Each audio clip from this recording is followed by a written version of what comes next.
After Thursday's scare, health officials are reminding everyone just how dangerous carbon monoxide can be.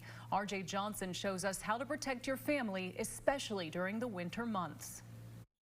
Carbon monoxide is a colorless, odorless, and tasteless gas. The challenge is people can't detect this gas. Your senses will not pick it up. You can't smell it. You can't taste it.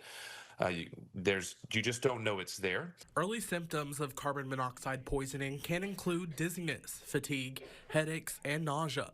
Not only could it lead to illness, but even death. Back in July, 62-year-old Samuel Gross died after a carbon monoxide leak at the Oxford Circle Apartments in Lexington. 11 others were hospitalized. So it may feel just like a virus. And so the way we pick it up often in the emergency department is when we have an entire household building family coming in with the same symptoms that started at the same time. Carbon monoxide can impact humans. It can impact pets. Anybody in the household is susceptible to carbon monoxide. And if not caught, it can very easily be deadly. Fox 56 News chief medical contributor Dr. Ryan Stanton says during the winter months, more calls come in from people using heaters, warming up their cars, and more.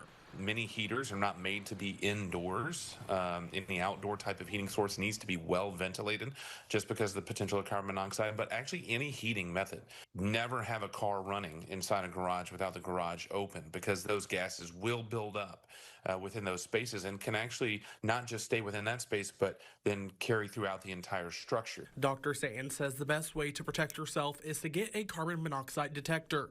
They're reasonably priced and the batteries can last for several years.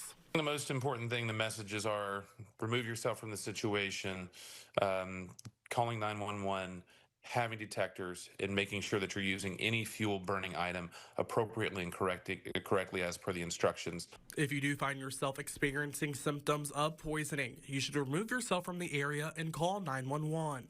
In Lexington, RJ Johnson, Fox 56 News.